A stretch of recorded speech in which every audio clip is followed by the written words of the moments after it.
Hai, perkenalkan, nama saya Mari Christopher Davisina Baban, NIM 191401-094 dari Fakultas Ilmu Komputer dan Teknologi Informasi, jurusan Ilmu Komputer, Universitas Sumatera Utara. Jadi pada kesempatan kali ini, saya ingin memberitahukan kepada teman-teman semua tentang perkembangan komputer. Sebelum kita masuk ke pembahasannya, saya ingin bertanya kepada teman-teman di rumah, apa itu komputer? Nah, buat teman-teman yang tahu, teman-teman boleh pause video ini sekarang, teman-teman jawab di kolom komentar. Jika sudah, kita lanjut ke pembahasannya. Pembahasan yang pertama, pengertian. Jadi, komputer itu berasal dari bahasa Latin, computare yang artinya menghitung. Nah, pada zaman itu, alat bantu menghitung itu merupakan sempoa. Jadi memang orang-orang zaman dahulu itu menggunakan sempoa untuk membantunya dalam berhitung. Tujuan awalnya dibuat komputer ini untuk membantu manusia dalam proses perhitungan yang bersifat matematis. Kita lanjut ke pembahasan kedua, jenis-jenis. Jenis yang pertama itu ada komputer super. Untuk harganya sendiri itu kisaran dari 2 hingga 300 miliar. Cukup mahal ya teman-teman. Nah, komputer super ini menggunakan prosesor khusus vektor dengan kecepatan tinggi atau MPP. Dalam bahasa Inggrisnya itu Massively Parallel Processor. Nah, superkomputer ini diperkenalkan tahun 1960-an oleh Seymour Cray di Control Data Corporation atau CDC. Nah, sekarang itu pasar superkomputer dipegang oleh IBM dan HP. Nah, teman-teman bisa lihat di gambarnya bahwasannya komputer super ini memang sangat besar, bahkan tingginya itu melebihi tinggi manusia pada umumnya. Untuk penggunaannya, yang pertama itu untuk memperkirakan cuaca, yang kedua untuk riset iklim atau pemanasan global, yang ketiga untuk pemodelan molekul, yang keempat untuk simulasi fisik, dan terakhir untuk analisis skrip. Nah, untuk pengguna utama dari superkomputer ini itu ada militer dan agensi sains. Yang kedua ada komputer mainframe. Nah, untuk ukurannya sendiri itu sebesar mobil Jeep. Memang komputer mainframe ini sangat besar. Dan untuk harganya itu kisaran dari 500 juta hingga 50 miliar. Cukup mahal juga ya teman-teman. Nah, komputer mainframe ini digunakan oleh perusahaan penerbangan, asuransi, bank, dan lain-lain. Nah, komputer mainframe ini mampu menangani jutaan transaksi. Teman-teman bisa lihat dari gambarnya juga udah banyak-banyak kabelnya gitu ya teman-teman ya.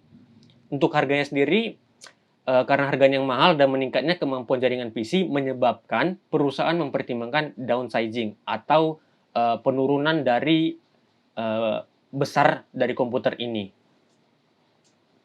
Yang ketiga ada komputer mini. Nah, komputer mini ini digunakan oleh single user atau jaringan hingga ratusan pengguna. Untuk harganya sendiri itu kisaran dari 200 juta hingga 2,5 miliar. Nah, komputer ini digunakan untuk organisasi ukuran menengah. Juga digunakan sebagai server dalam jaringan client server network.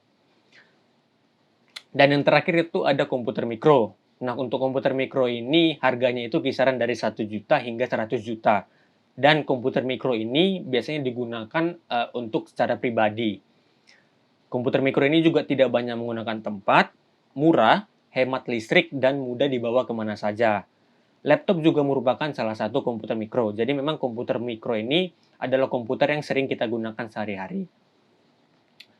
Nah, sebelum kita masuk ke pembahasan tentang generasi dari komputer, saya ingin bertanya kembali kepada teman-teman. Kapan sih generasi pertama komputer? Buat teman-teman yang tahu, teman-teman boleh pause video ini lagi, teman-teman jawab di kolom komentar tentang kapan generasi pertama komputer.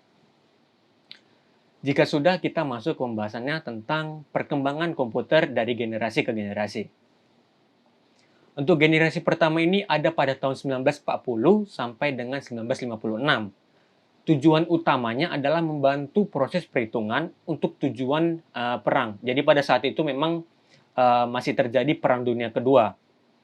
Untuk perhitungan seperti memecahkan kode rahasia atau Colossus, mengendalikan pesawat terbang, dan peluru atau Konrad Schuss. John Presper Eckert dan John W. Mauchly menciptakan komputer bernama ENIAC atau Electronic Numerical Integrator and Computer pada tahun 1946. Nah, ENIAC ini digantikan dengan UNIVAC atau Universal Automatic Computer pada tahun 1952.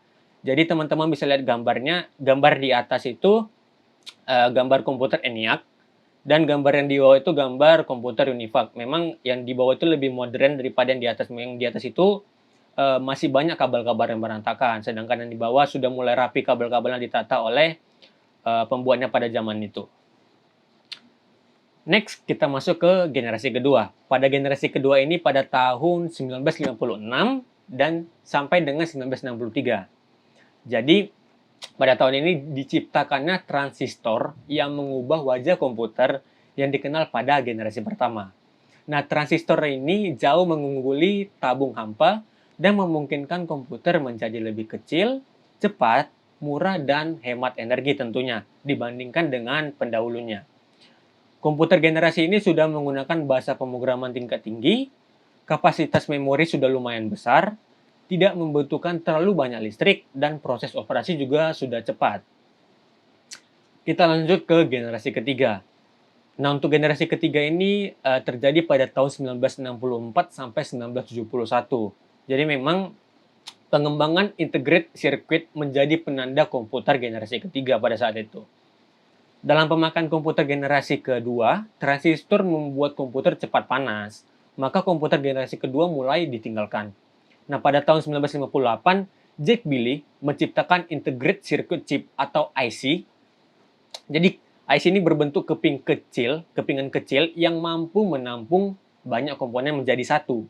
Jadi, komputer pada generasi ini menjadi lebih kecil dan cepat, serta murah, memungkinkan juga menjadi tersedia untuk halayak umum. Nah, jadi dari gambar sendiri teman-teman bisa lihat kalau misalnya komputer generasi ketiga ini sudah mulai berbentuk modern, sudah mulai kecil, namun masih ada sisi-sisi klasiknya ya, teman-teman. Masih berbentuk monitor itu masih berbentuk tabung besar yang di dalamnya itu terdapat komponen-komponen IC-nya itu. Kita lanjut ke generasi keempat. Nah, generasi keempat ini terjadi pada tahun 1971 sampai dengan sekarang. Jadi memang mikroprosesor menjadi terobosan dalam mendatangkan komputer generasi keempat dengan menyatukan ribuan IC ke dalam satu keping silikon atau biasanya kita sebut dengan CPU. Nah, komputer generasi pertama yang mengisi seluruh ruangan sekarang sudah muat dalam genggaman manusia. Contohnya itu laptop. Muncullah laptop yang sangat portable dan dapat dibawa kemana-mana.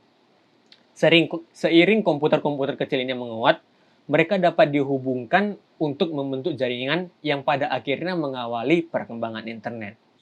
Nah, dari gambarnya teman-teman bisa melihat bahwasannya komputer generasi keempat ini sudah mulai dirancang sedemikian rupa untuk memiliki tampilan yang lebih modern dari sebelumnya. Jadi, memang IC ini disatukan ke dalam sebuah CPU. Jadi CPU ini zaman sekarang ini macam-macam ya. Ada CPU dari harga 1 juta sampai dengan CPU gaming harganya itu kisaran dengan 100 jutaan. CPU ini juga sudah mulai terpisah dari monitornya, dari keyboardnya, dari mouse, dan dari CPU sendiri. Yang terakhir, generasi kelima. Jadi generasi kelima ini dari sekarang hingga masa yang akan datang. Nah, komputer generasi kelima ini adalah komputer yang kita gunakan ditandai dengan munculnya LSI atau Large Scale Integration yang merupakan pemadatan ribuan mikroprosesor ke dalam satu mikroprosesor. Komputer generasi ini ditandai juga dengan munculnya semikonduktor. Komputer kuantum dan penggunaan nanoteknologi juga akan merubah besar-besaran wajah komputer yang kita kenal. Tujuan dari komputer generasi kelima adalah mengembangkan komputer yang dapat merespon suara bahasa dan dapat belajar secara sadar. Nah, untuk contoh dari generasi kelima ini, untuk sekarang ini ada laptop yang canggih, contohnya seperti laptop gaming, ada Asus ROG, Acer Predator, MSI, dan lain sebagainya. Nah, itu dia tadi penjelasan tentang perkembangan komputer. Jadi memang saat ini komputer itu memang sangat-sangat dibutuhkan, baik itu dalam segi pekerjaan, dalam segi menghitung, dan lain sebagainya. Mungkin cukup sekian yang dapat saya sampaikan tentang perkembangan komputer. Kurang dan lebihnya saya mohon maaf. Terima kasih dan sampai jumpa di lain waktu.